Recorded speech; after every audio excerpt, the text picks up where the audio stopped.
Bapak Ibu Saudara dan anak-anak sekalian, pertama-tama kami Majelis Jemaat GKMI Kudus mengucapkan selamat hari Minggu dan selamat berbakti.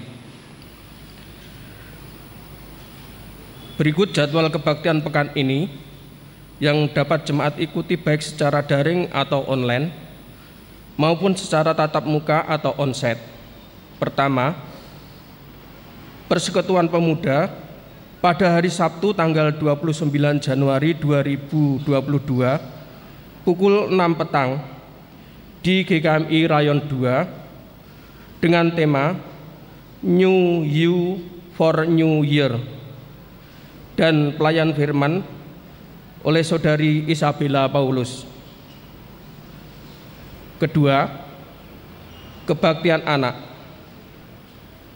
Pada hari Minggu tanggal 30 Januari 2022 pukul 4 sore dengan tema Teladan Yesus Suka Berdoa dan pelayan firman oleh Diaken Maria I. Christine Gunawan.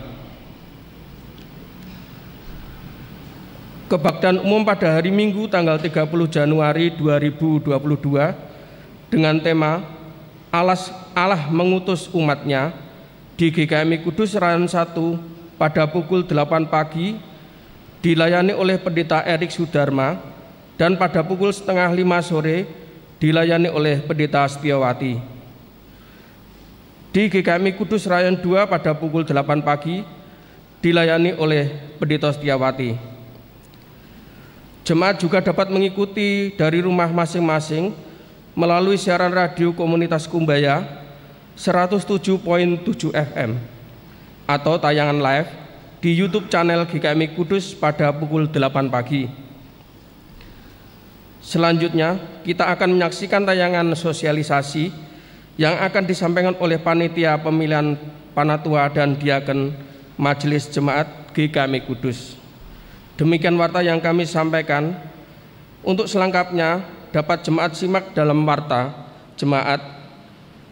Selamat berbakti dan Tuhan memberkati. Panitia Pemilihan Penatua dan Diaken, salam sejahtera dalam kasih Kristus. Pada kesempatan ini, kami, Panitia Pemilihan Penatua dan Diaken, akan menyampaikan beberapa hal penting terkait proses pemilihan Penatua dan Diaken GKMI Kudus periode 2022 sampai 2025. Yang pertama, bahwa ada sejumlah nama anggota jemaat yang dapat dipilih namun tidak tercantum dalam buku data jemaat yang telah dibagikan kepada jemaat. Hal itu terjadi semata-mata karena ketidakcermatan kami. Untuk itu, kami meminta maaf yang sebesar-besarnya. Yang kedua, terkait dengan itu, maka kami akan kembali membagikan kepada jemaat paket berisi.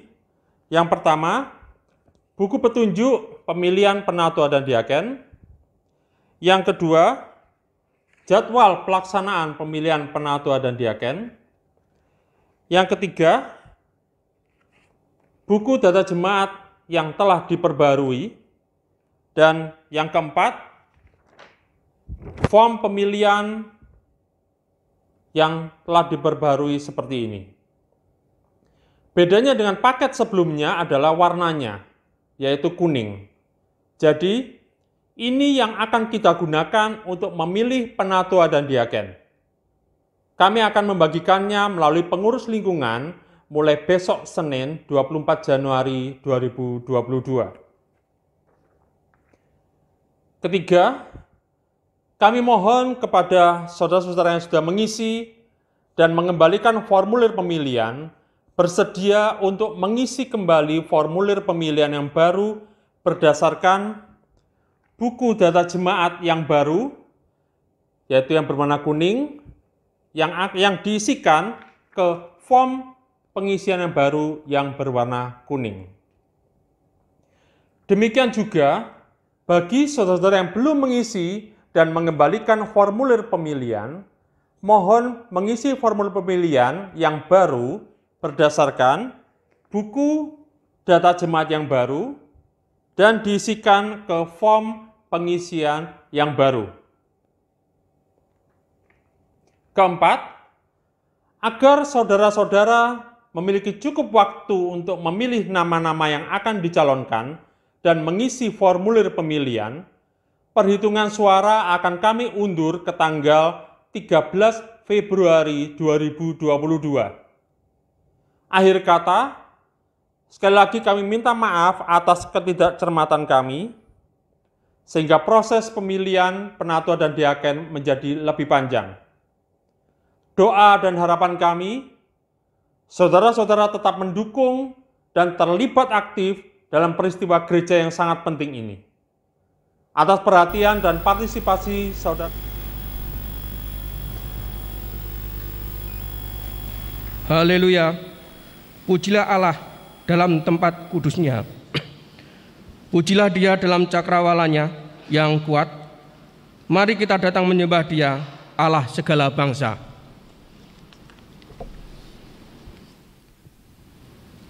Mari kita bangkit berdiri dan menyanyikan pujian Duh Pangeran.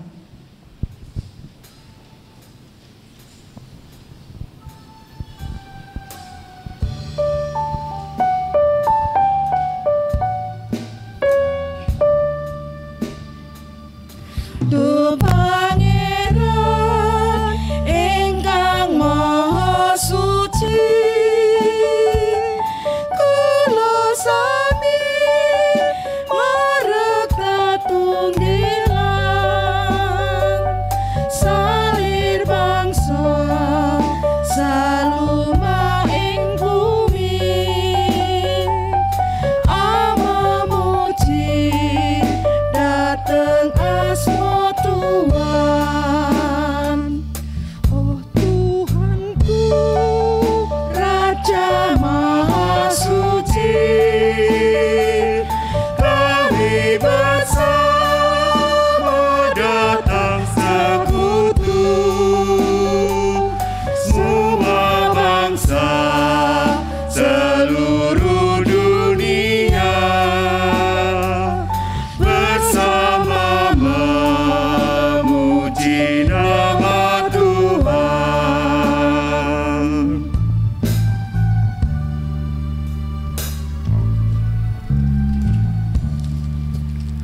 Kebaktian Minggu Biasa ketiga setelah Epifani dan Minggu Persekutuan Anabaptis sedunia ini kita selenggarakan dengan pengakuan bahwa pertolongan kita datangnya dari Tuhan Allah, Sang Pencipta langit dan bumi, yang tidak pernah meninggalkan ciptaannya dan yang kasih setianya tetap untuk selama-lamanya. Kiranya berkat dan damai sejahtera Allah Bapa dan Putranya Yesus Kristus turun atas kita semua. Amin. Mulia bagi Bapa, bagi Anak serta Roh Kudus, dari permulaannya, sekarang dan akan jadi selama-lamanya. Amin. Domba-dombaku mendengarkan suaraku, dan aku mengenal mereka, dan mereka mengikut aku. Amin. Amin. Amin.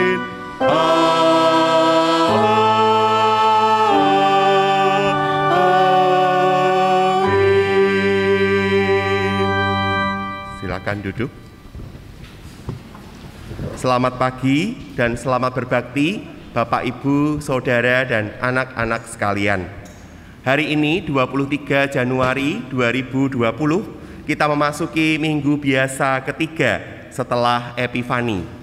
Minggu-minggu biasa adalah masa kesaksian gereja dalam keseharian kita di tengah dunia. Sebagai murid Kristus, perilaku kita sehari-hari selayaknya mempersaksikan nilai-nilai kasih, kebenaran, keadilan, perdamaian, dan keutuhan ciptaan. Sekaligus pada hari ini kita bersama dengan semua gereja Anabaptis di seluruh dunia, kita merayakan Minggu Persekutuan Anabaptis Sedunia terkait dengan peringatan Hari Ulang Tahun Menonit ke-496 yang jatuh pada hari Jumat lalu 21 Januari 2022. Tema Minggu Persekutuan Anabaptis Sedunia kali ini adalah mengikuti Yesus bersama-sama, Following Jesus Together. Tema tersebut juga merupakan tema untuk acara Temu Raya Mennonite World Conference yang akan dilaksanakan pada tanggal 5 sampai dengan 10 Juli 2022 dengan Indonesia sebagai tuan rumah. Tema ini mau mengajak kita sebagai murid Kristus untuk saling mengingatkan dan saling menguatkan dalam menekuni panggilan kita untuk diberkati dan menjadi berkat bagi dunia. Selamat merayakan Minggu Anabaptis Sedunia.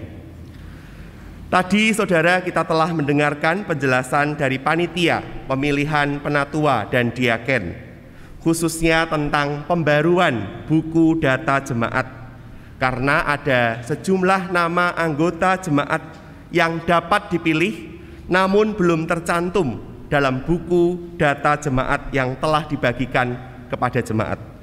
Panitia sudah meminta maaf atas hal tersebut dan akan segera membagikan buku data jemaat yang telah diperbarui kepada kita. Kita pun patut bersyukur karena panitia telah bekerja keras dan dapat segera memperbaiki kesalahan yang terjadi.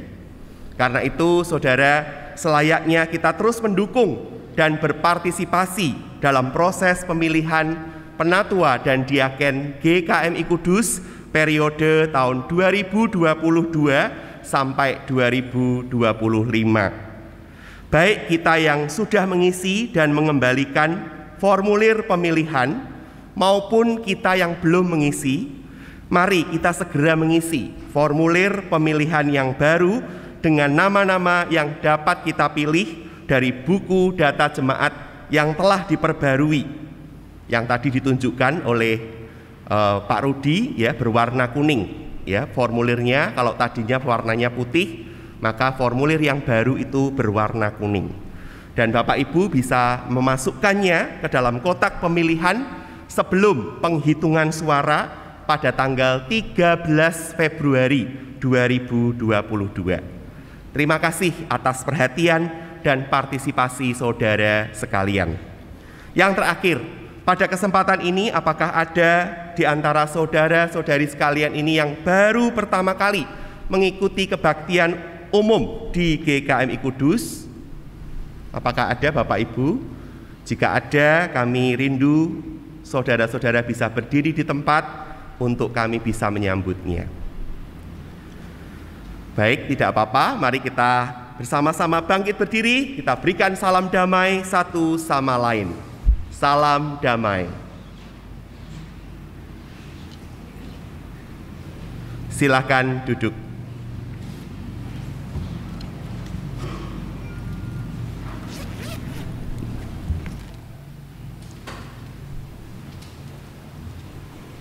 Kita akan bermazmur bagi Tuhan. Menurut Mazmur 104 ayat 1 sampai dengan 4, ayat 24 dan ayat 31 sampai dengan 33.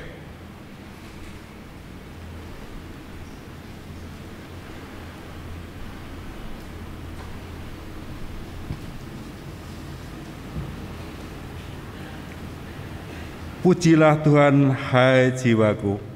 Tuhan Allahku, Engkau sangat besar. Engkau yang berpakaian keagungan dan semarak, yang berselimutkan terang seperti kain, yang membentangkan langit seperti tenda, yang mendirikan kamar-kamar lotengmu di air, yang menjadikan awan-awan sebagai kendaraanmu, yang bergerak di atas sayap angin, yang membuat angin sebagai suruhan-suruhan-Mu, dan api yang menyala sebagai pelayan-pelayan-Mu. Betapa banyak perbuatan-Mu ya Tuhan. Sekaliannya Kau jadikan dengan kebijaksanaan bumi penuh dengan ciptaan-Mu. Biarlah kemuliaan Tuhan tetap untuk selama-lamanya. Biarlah Tuhan bersuka cita karena perbuatan-perbuatannya. Dia yang memandang bumi sehingga bergentar, yang menyentuh gunung-gunung sehingga berasap.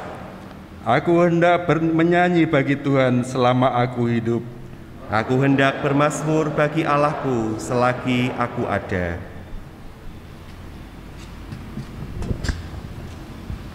Puji namanya.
Saudaraku, marilah kita datang dengan ketulusan dan kerendahan hati untuk mengakui dosa kita di hadapan Tuhan dan memohon ampunan-Nya.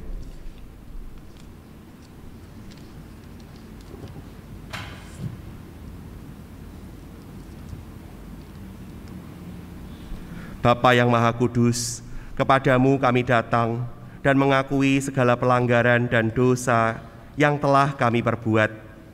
Kami sungguh malu, sebagai anak-Mu, bukannya memuliakan nama-Mu, perilaku kami seringkali menyimpang dari firman-Mu. Bukan saja kami enggan berbagi berkat dengan sesama manusia yang membutuhkan pertolongan, kami bahkan tidak peduli dengan saudara-saudara kami yang sedang mengalami kesusahan. Kami seringkali sibuk dan tenggelam dalam urusan dan kepentingan kami sendiri. Oh Bapa, ampunilah segala pelanggaran dan dosa kami.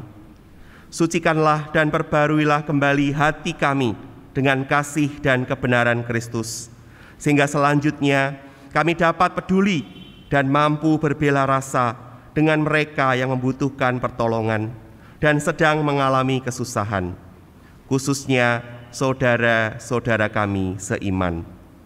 Di dalam nama Tuhan kami Yesus Kristus, kami berdoa. Amin. Mari kita bangkit berdiri. Inilah berita perdamaian bagi kita. Efesus pasal 2 ayat 13 sampai 14. Tetapi sekarang di dalam Kristus Yesus, kamu yang dahulu jauh sudah menjadi dekat oleh darah Kristus. Karena dialah damai sejahtera kita yang telah mempersatukan kedua pihak dan yang telah merubuhkan tembok pemisah, yaitu perseteruan. Kita sambut firman Tuhan dengan menyanyikan pujian Kristus Batu Penjuru.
duduk.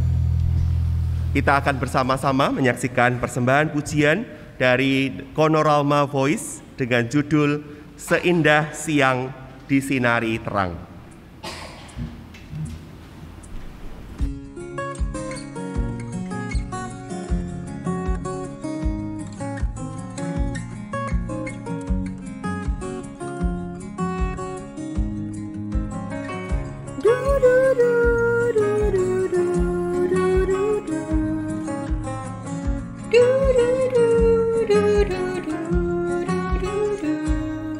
Seindah siang disinari terang, cara Tuhan mengasihiku.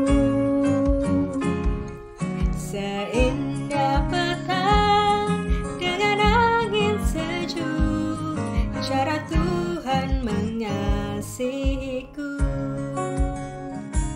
Tuhanku lembut dan penyayang, dan aku mengasihi Dia. Kasih-Nya besar, agung dan mulia, cara Tuhan mengasihiku.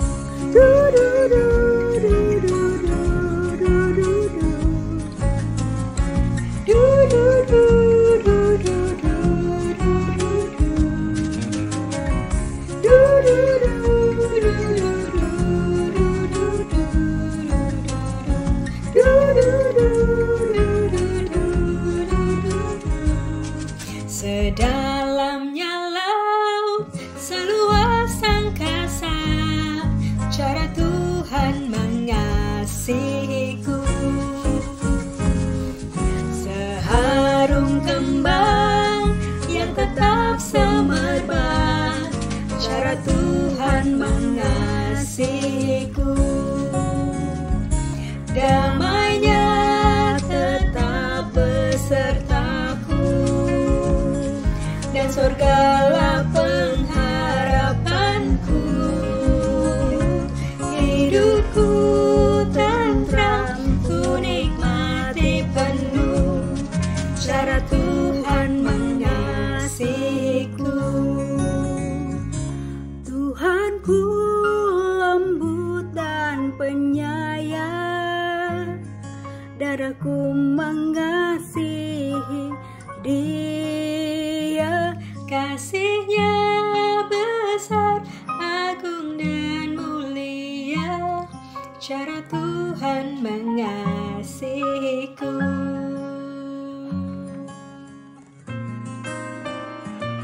Tuhanku lembut dan penyayang, dan aku mengasihi Dia. Kasih-Nya besar, agung dan mulia, cara Tuhan mengasihiku. Damai-Nya tetap besertaku, dan surgalah pengharapanku. Hidupku tentram, ku nikmati penuh, cara Tuhan mengasihiku. Cara Tuhan mengasihiku, cara Tuhan mengasihiku.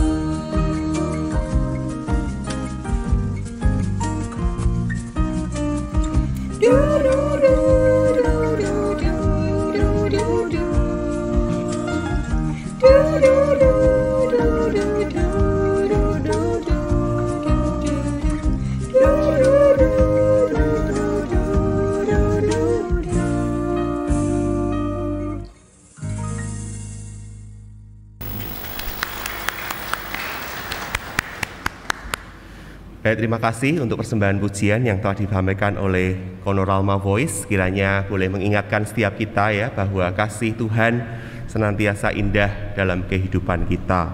Nah, Bapak Ibu, sebelum kita masuk dalam doa, sedikit ada pengumuman saja. Tadi ada persembahan ini, amplop yang tertinggal di tempat cuci tangan.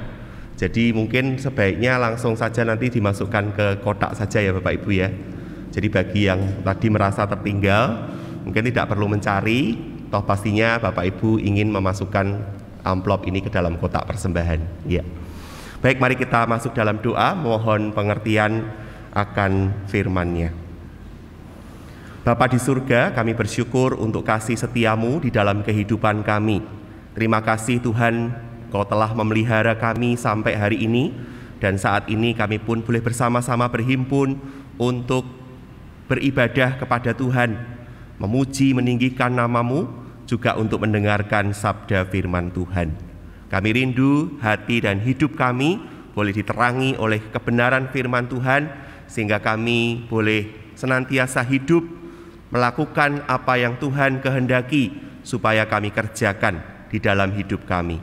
Urapi dan pakailah hamba-Mu yang penuh dengan keterbatasan ini Tuhan, untuk dapat menguraikan dan menyampaikan firman-Mu dengan baik dan benar. Di dalam nama Tuhan kami Yesus Kristus kami berdoa. Amin. Inilah firman Tuhan menurut 1 Korintus pasal 12 ayat 3 sampai 13. 1 Korintus pasal 12 ayat 3 sampai 13. Karena itu aku mau meyakinkan kamu bahwa tidak ada seorang pun yang berkata-kata oleh Roh Allah dapat berkata-kata terkutuklah Yesus, dan tidak ada seorang pun yang dapat mengaku Yesus adalah Tuhan selain oleh Roh Kudus. Ada rupa-rupa karunia, tetapi satu Roh, dan ada rupa-rupa pelayanan, tetapi satu Tuhan, dan ada berbagai-bagai perbuatan ajaib, tetapi Allah adalah satu yang mengerjakan semuanya dalam semua orang. Tetapi kepada tiap-tiap orang dikaruniakan penyataan Roh untuk kepentingan bersama. Sebab kepada yang seorang Roh memberikan karunia untuk berkata-kata dengan hikmat, dan kepada yang lain Roh yang sama memberikan karunia berkata-kata dengan pengetahuan. Kepada yang seorang Roh yang sama memberikan iman, dan kepada yang lain Ia memberikan karunia untuk menyembuhkan. Kepada yang seorang Roh memberikan kuasa untuk mengadakan mujizat, dan kepada yang lain Ia memberikan karunia untuk bernubuat, dan kepada yang lain lagi Ia memberikan karunia untuk membedakan bermacam-macam roh. Kepada yang seorang Ia memberikan karunia untuk berkata-kata dengan bahasa roh, dan kepada yang lain Ia memberikan karunia untuk menafsirkan bahasa roh itu. Tetapi semuanya ini dikerjakan oleh Roh yang satu dan yang sama, yang memberikan karunia kepada tiap-tiap orang secara khusus seperti yang dikehendakinya. Karena sama seperti tubuh itu satu dan anggota-anggotanya banyak, dan segala anggota itu sekalipun banyak merupakan satu tubuh, demikian pula Kristus. Sebab dalam satu roh kita semua, baik orang Yahudi maupun orang Yunani, baik budak maupun orang merdeka, telah dibaptis menjadi satu tubuh, dan kita semua diberi minum dari satu roh. Demikianlah firman Tuhan.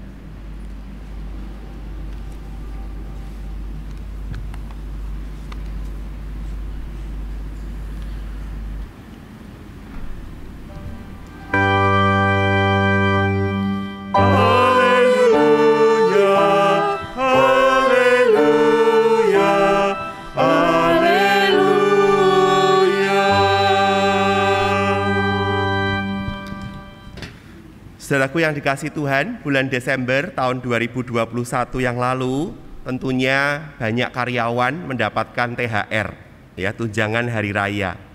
Seorang ayah lalu memanggil anak-anaknya, ya, lalu membagikan sejumlah uang kepada masing-masing anaknya itu. Lalu sang ibu yang melihat hal itu berkomentar, "Wah, enak dong kebagian uang THR-nya papa." Lalu ibu itu juga memberikan tas, ya, membelikan tas buat anak-anaknya, diberikan ya kepada anaknya itu, dan ibu itu berkata, "Nih, ibu juga belikan tas buat kalian. Asik toh kalian jadi anaknya bapak dan ibu." Mendengar perkataan itu, si bungsu langsung nyeletuk, "Bu, Ya sudah semestinya toh, kan Bapak dan Ibu sudah dapat THR. Jadi kita anak-anak juga harus dibagi dong. Itu ya.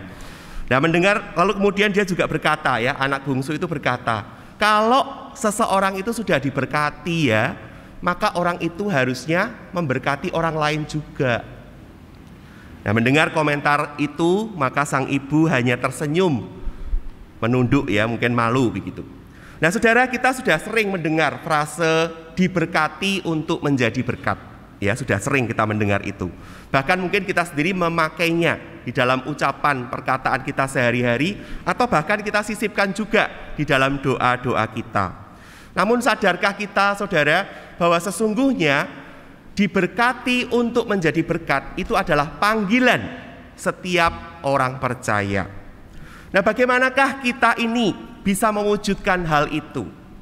Dalam khotbah hari ini kita akan sama-sama belajar melihat bagaimana Allah menjadikan saudara dan saya itu sebagai berkat bagi dunia.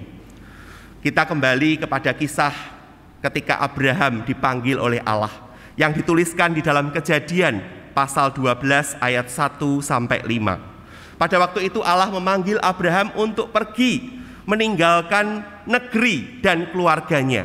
Untuk kemana? Untuk menuju ke negeri yang nanti Allah akan tunjukkan kepadanya. Jadi Abraham belum tahu sebetulnya ya kemana dia mau pergi. Tetapi Allah berjanji kepada Abraham bahwa Allah akan menjadikan Abraham itu sebagai suatu bangsa yang besar. Allah akan memberkati dan menjadikannya berkat bagi semua kaum di muka bumi ini.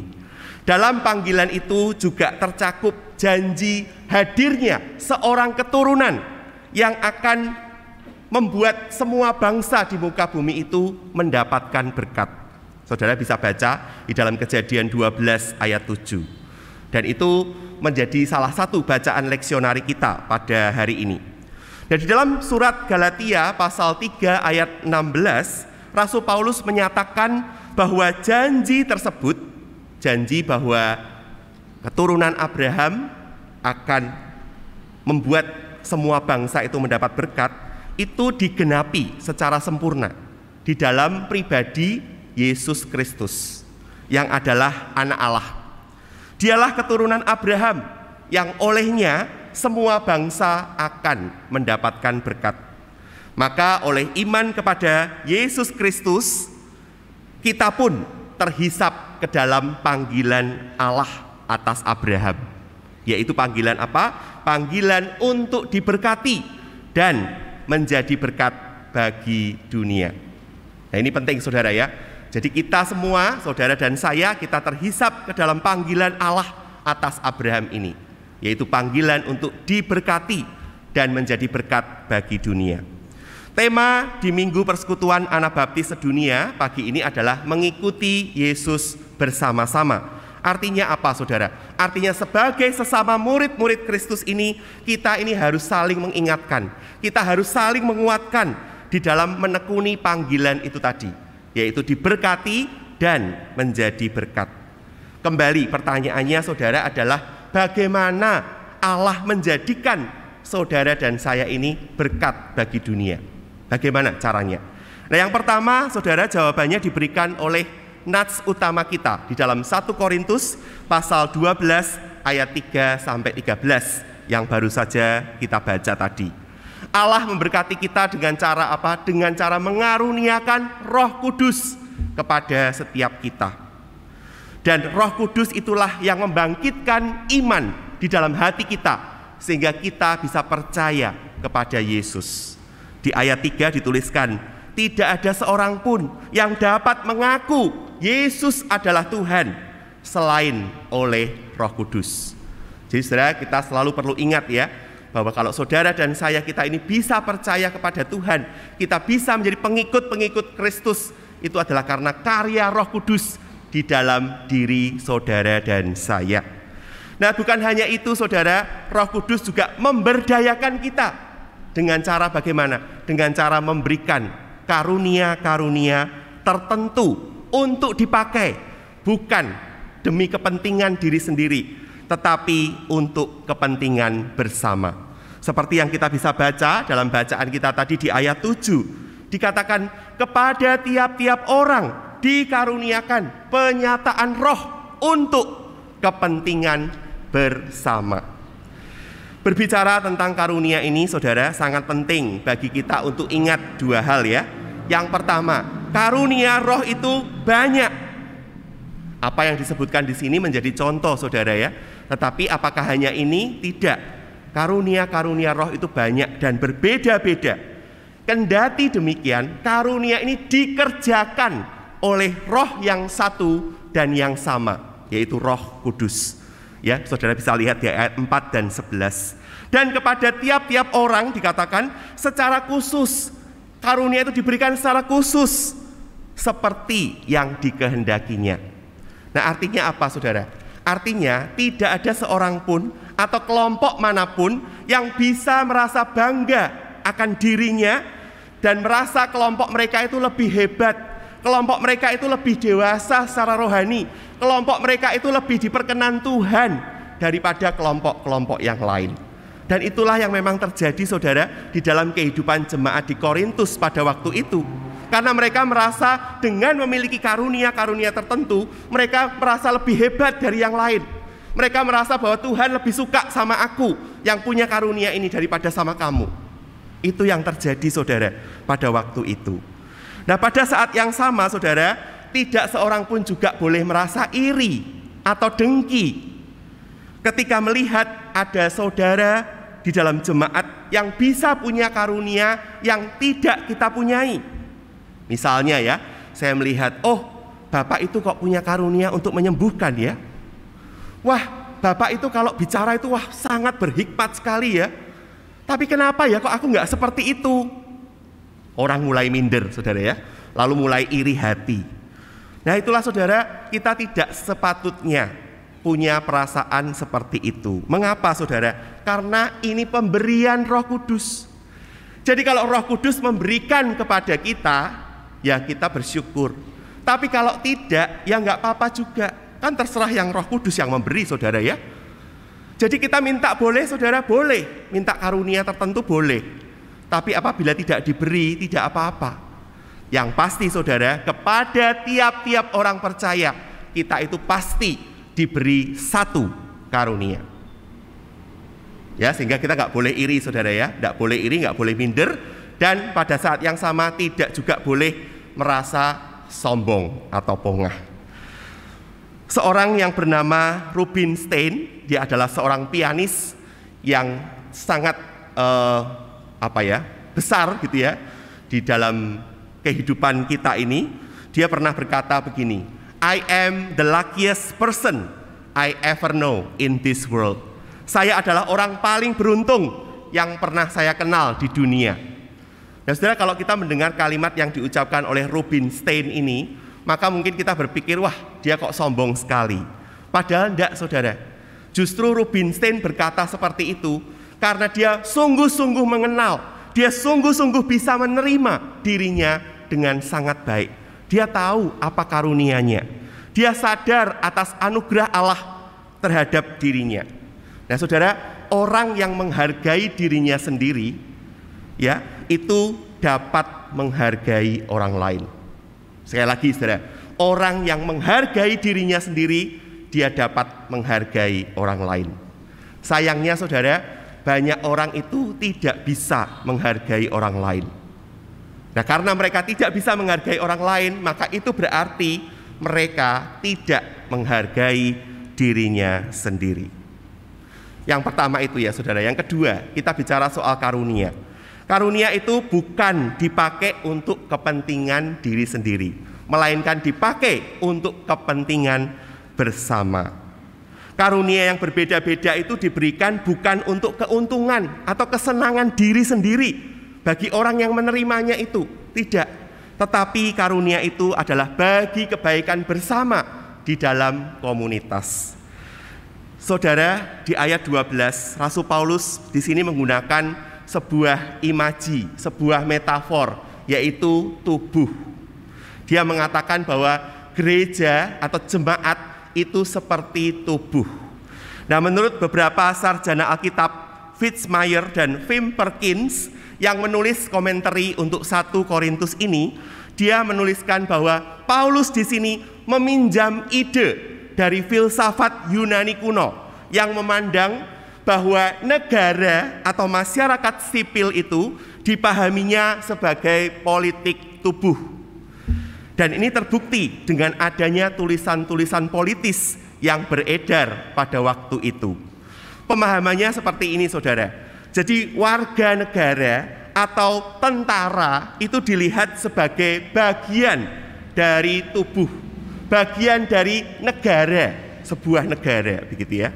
Nah, karena itu saudara, warga negara ini harus bersatu, bersama-sama melakukan hal yang benar untuk apa? Untuk mencapai satu tujuan yang sama.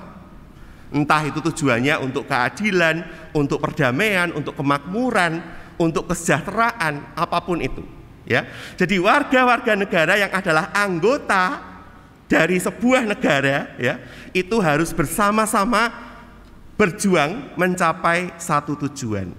Dan sebagai warga negara, saudara, tentunya mereka diharapkan untuk tidak mengambil apapun yang menguntungkan diri mereka secara pribadi, melainkan mereka harus memikirkan kepentingan bersama seluruh komunitas.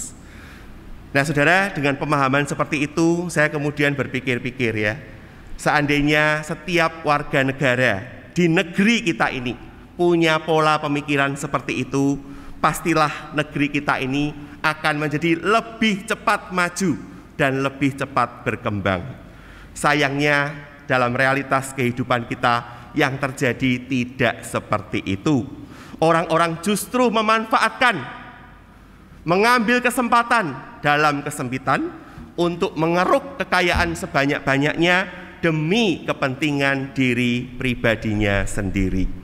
Nah, saudara, kalau dalam pemikiran filsafat Yunani kuno saja tentang politik tubuh tadi, orang bisa berpikir seperti itu, apalagi saudara, dalam hal ini kita bicara soal komunitas gereja Tuhan.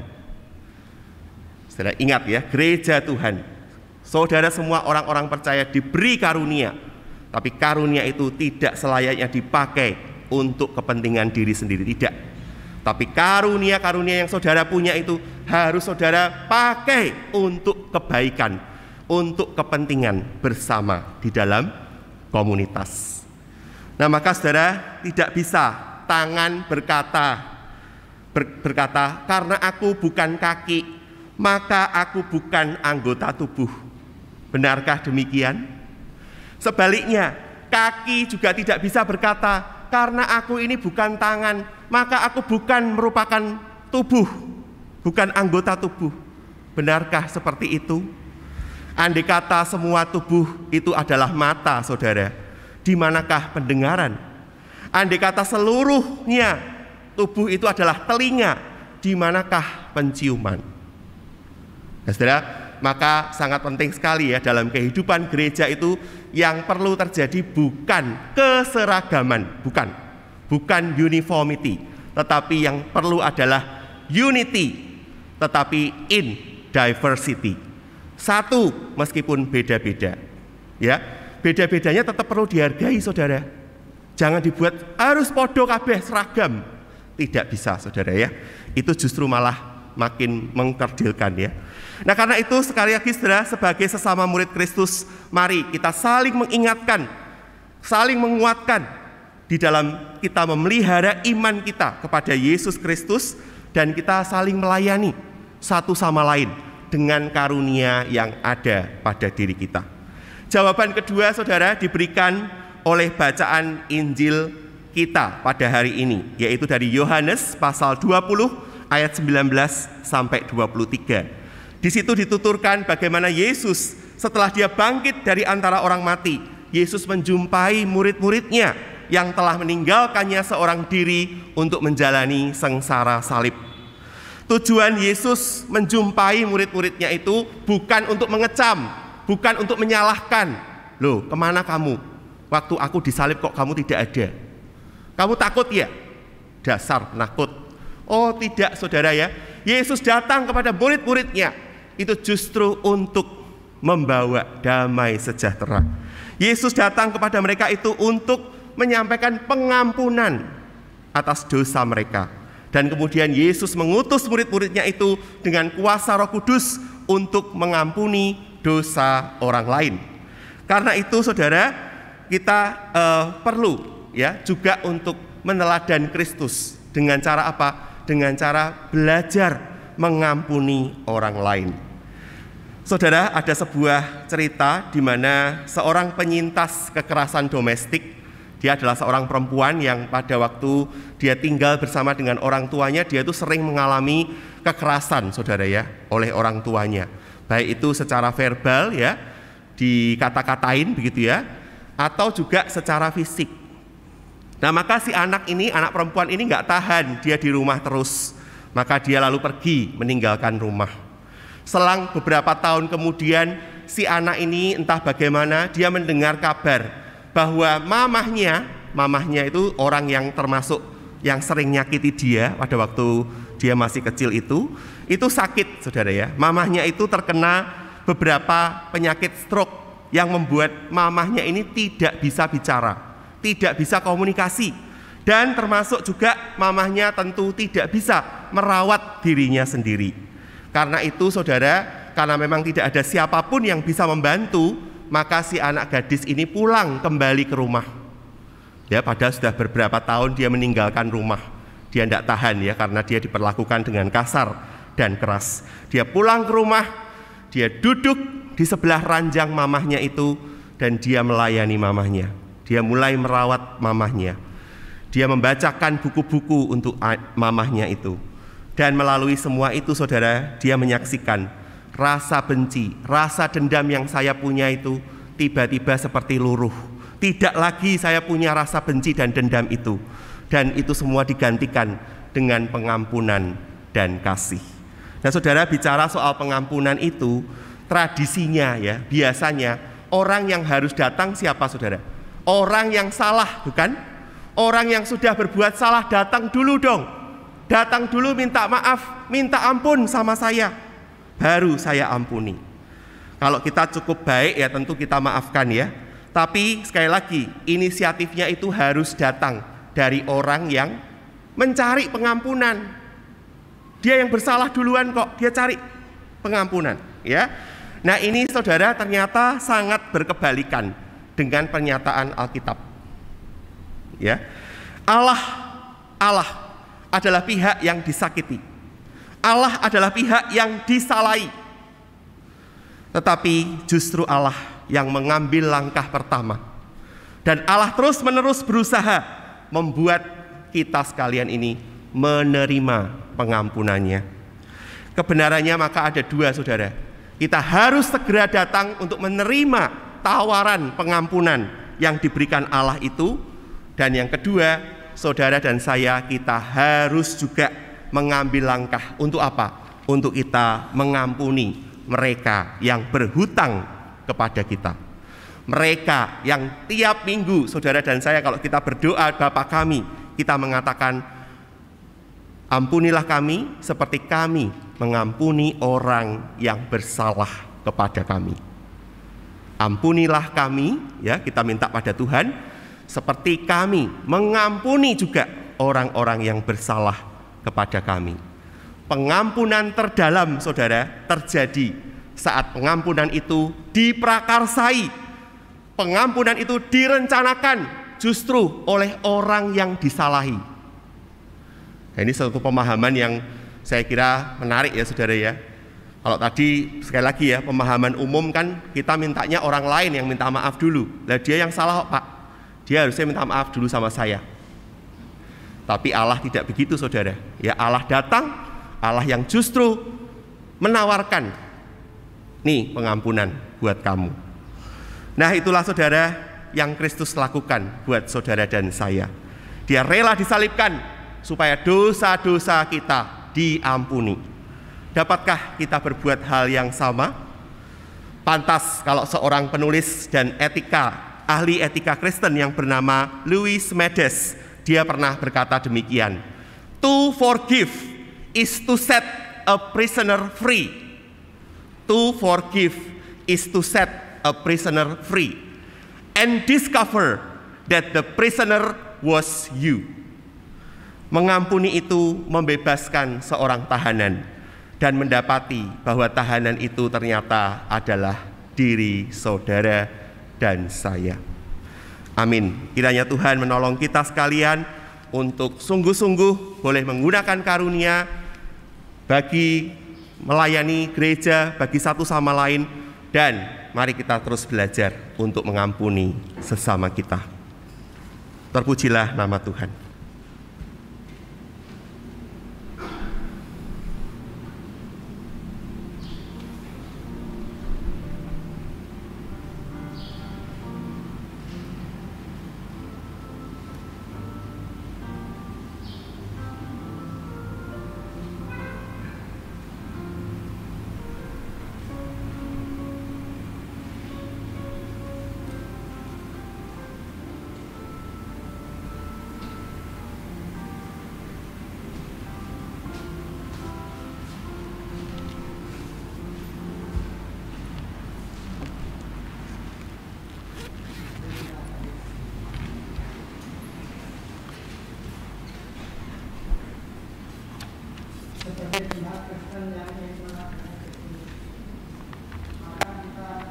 Komitmen. Kami bersaksi bahwa tidak seorang pun dapat sungguh-sungguh mengenal Kristus kecuali ia yang mengikutinya setiap hari dalam kehidupan.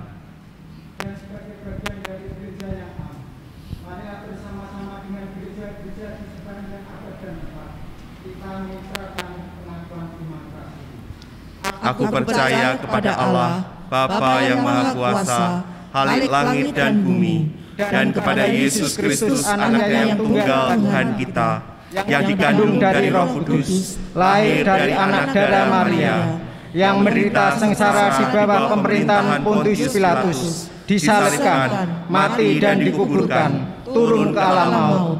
Pada hari yang ketiga, bangkit pula dari antara orang mati, naik ke surga, duduk di sebelah kanan Allah, Bapa yang Maha Kuasa. Dan dari sana ia akan datang kembali untuk menghakimi orang yang hidup dan yang mati. Aku percaya pada Roh Kudus, gereja yang kudus dan am, persekutuan orang kudus, pengampunan dosa, kebangkitan orang mati, dan hidup yang kekal. Silakan duduk. Sebagai murid Kristus, hendaklah kita saling dahulu ya Bapak Ibu. Baik, mari kita bersama-sama berdoa. Bapa kami yang di surga, kami mengucap syukur atas kebenaran firman Tuhan yang telah kami terima pada hari ini. Ajarlah kami Tuhan untuk saling mengingatkan dan menguatkan di dalam kami memelihara iman kami kepada Yesus. Untuk kami boleh saling melayani satu sama lain dengan karunia kami masing-masing. Serta kami belajar untuk mengampuni orang-orang yang telah berbuat salah kepada kami, sebagaimana Engkau dalam diri Yesus Kristus telah juga mengampuni kami. Ya Tuhan Allah kami, Sang Kepala Gereja, kami juga bersama-sama berdoa bagi 3 sinode gereja-gereja Anabaptis di Indonesia, yakni GITJ, GKMI, dan JKI. Kami berdoa kiranya Tuhan senantiasa menjaga dan memelihara setiap jemaat-Mu di 3 sinode gereja ini, sehingga mereka tetap dapat beribadah dengan baik dan dengan aman, tanpa ada gangguan atau ancaman dari pihak-pihak lain. Kami terus berdoa kiranya Tuhan mengaruniakan hikmat bagi setiap jemaat GITJ, GKMI, dan JKI, agar mereka boleh terus membawa kesaksian hidup menggereja yang baik di tengah masyarakat Indonesia yang pluralistik ini. Kami rindu agar kehadiran gereja-gereja GITJ, GKMI, dan JKI dapat sungguh-sungguh menjadi garam dan terang dunia bagi orang-orang yang ada dan tinggal di sekitar mereka. Ya Tuhan Allah kami, sumber persatuan dalam perbedaan, kami juga bersehati berdoa bagi pertemuan raya Mennonite World Conference atau MWC 2022 yang rencananya akan diselenggarakan di Indonesia yaitu di kota Semarang dan Salatiga. Kami berdoa kalau Tuhan menghendaki pertemuan-pertemuan tersebut dapat berlangsung secara onsite. Namun Tuhan, kami menyadari bila situasinya tidak memungkinkan, kami juga bisa melaksanakannya secara hybrid. Beberapa mengikuti secara offline, beberapa lainnya mengikuti secara online. Kami berdoa bagi persiapan kedatangan para utusan gereja-gereja anggota, komisi-komisi, dan juga jaringan-jaringan MWC lainnya. Kiranya Tuhan melindungi dan menyertai perjalanan mereka, agar mereka bisa tiba di Indonesia dengan keadaan selamat. Demikian pula kami mohon kiranya Tuhan menganugerahkan kesehatan bagi semua partisipan. Kami berdoa kiranya Roh Kudus berkarya, menyatukan dan menguatkan semua partisipan dalam pertemuan-pertemuan yang nanti kami adakan, terlepas dari adanya perbedaan bahasa, perbedaan budaya, dan perbedaan-perbedaan lainnya. Ya Tuhan Allah kami, sumber damai sejahtera, kami juga berdoa bagi dunia yang terpecah-pecah oleh karena pandemi COVID-19 yang berkepanjangan selama 2 tahun terakhir ini. Kami menyerahkan saudara-saudari kami yang berjuang dengan kerentanan oleh karena sakit penyakit, kekerasan, bencana, dan ketidakadilan di seluruh dunia ini. Oh Tuhan, kami mohon kiranya Engkau menolong agar kami boleh saling merangkul dan mendukung di dalam menghadapi dan memerangi berbagai isu-isu sistemik ini. Ya Tuhan Allah kami, sumber dari segala karunia-karunia rohani, kami juga hendak mengucap syukur untuk karunia-karunia roh yang mempersatukan dan menguatkan gereja-gereja anggota MWC di seluruh dunia. Tolonglah agar kami bisa saling menghargai, saling belajar, saling mendukung, sehingga keberadaan kami bisa memberikan dampak yang positif dan manfaat yang besar bagi mereka yang tinggal di sekitar kami, bahkan bagi dunia di mana kami tinggal. Ya Tuhan Allah kami, Sang Pemilik dan Pembaharu hidup kami, kami pun bersama-sama membawa saudara-saudara kami yang lemah tubuh dan sakit. Kami teringat pada Bapak Budiman Hadi Surya, Bapak Hembang Napitupulu, Bapak Silas Suyanto, Bapak Stefanus Yulianto Lestari, Bapak Handoko Winanto, Bapak Handoko Lukito, Bapak Deni Setiawan, Dr. Basuki Wibowo, Bapak Lee Ging In, Ibu Istati, Ibu Emi Widiarti, Ibu Ana Sulistiningsih, Ibu Yulia Arianti, Ibu Gue Gyok Kim, Ibu Lilian Hua, Ibu Tan Swanyo, Ibu Daryuni, Ibu Siana Kurniawan, Ibu Gue Sinyo, Ibu Jessica Budi Listiani, Diaken Prista Atik, Dr. Dian Natalia, juga nama-nama jemaat lain yang namanya mungkin belum tercantum dalam warta, tetapi yang juga sedang menjalani perawatan dan pengobatan. Oh Tuhan, topanglah dan kuatkanlah iman mereka di dalam menghadapi segala sakit yang mereka derita. Ajarlah mereka untuk tidak berhenti berharap pada pertolongan dan kasih Tuhan. Dan biarlah mereka tetap bisa melihat, bahkan mengalami kasih-Mu itu nyata di dalam hidup mereka. Karuniakan kesabaran dan hati yang melimpah dengan kasih bagi mereka yang merawat dan mendampingi saudara-saudara kami ini. Akhirnya segala seru doa dan permohonan serta ucapan syukur kami ini kami panjatkan dalam nama Tuhan kami Yesus Kristus yang telah mengajar kami berdoa. Bapa kami yang di surga, dikuduskanlah nama-Mu, datanglah kerajaan-Mu, jadilah kehendak-Mu di bumi seperti di surga. Berikanlah kami pada hari ini makanan kami yang secukupnya, dan ampunilah kami akan kesalahan kami, seperti kami juga mengampuni orang yang bersalah kepada kami. Dan janganlah membawa kami ke dalam pencobaan, tetapi lepaskanlah kami daripada yang jahat, karena Engkaulah yang mempunyai kerajaan dan kuasa dan kemuliaan sampai selama-lamanya. Amin.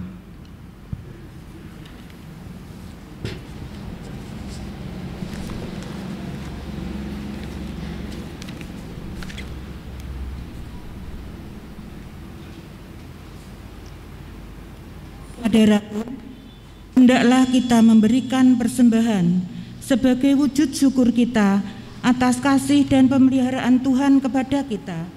Seraya mengingat firman-Nya, Roma pasal 12 ayat 1. Karena itu, saudara-saudara, Demi kemurahan Allah, aku menasihatkan kamu, supaya kamu mempersembahkan tubuhmu sebagai persembahan yang hidup, yang kudus, dan yang berkenan kepada Allah.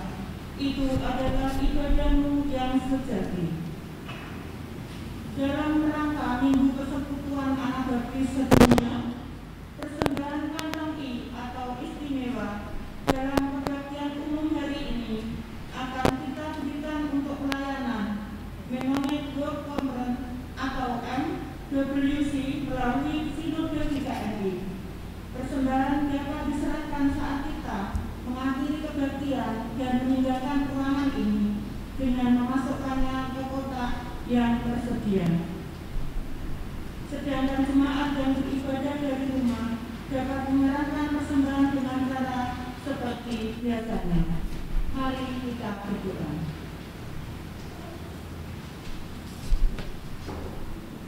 Bapa yang Maha Baik, kami sangat bersyukur dan berterima kasih atas berkat demi berkat yang Kau curahkan bagi kami. Sebagai ungkapan syukur dan terima kasih kami hendak memberikan persembahan kami kepadamu.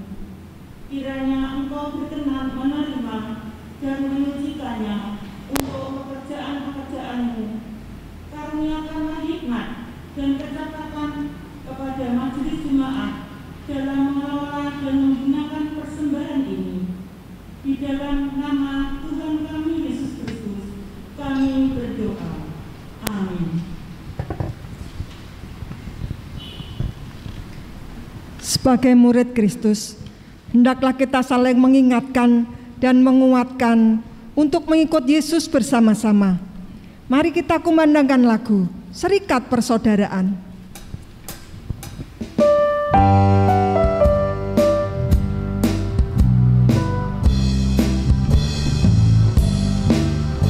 Serikat persaudaraan berdirilah teguh, sempurnakan persatuan di dalam Tuhan-Mu. Bersama-sama majulah, kuatkan iman-Mu, hidup damai dan sejahtera dengan penuh kasih. Serikatmu tetap teguh di dasar yang teguh, yaitu satu Tuhan-Mu dan satulah iman, dan satu juga baptisan, dan Bapa satulah yang dipuji dan disembah umat yang percaya.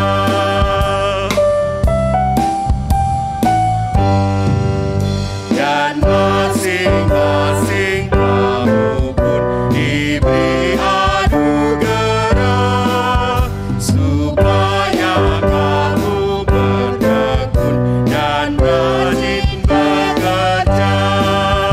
Hendaklah rendah hatimu, ingat pesan Tuhan. Jemaat taat firman-Nya, saling mengasihi.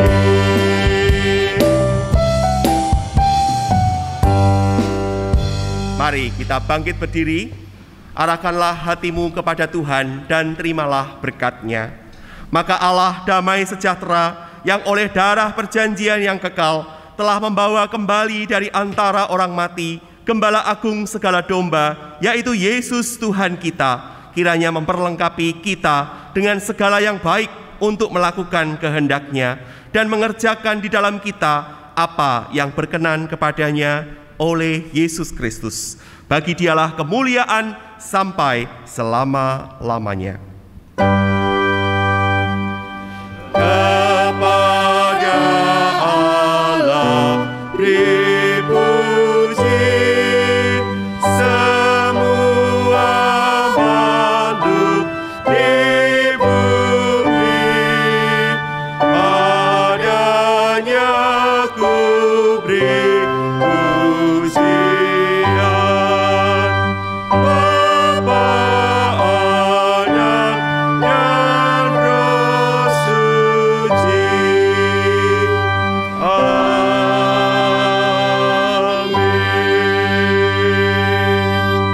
Silakan duduk dan mengambil saat teduh sejenak.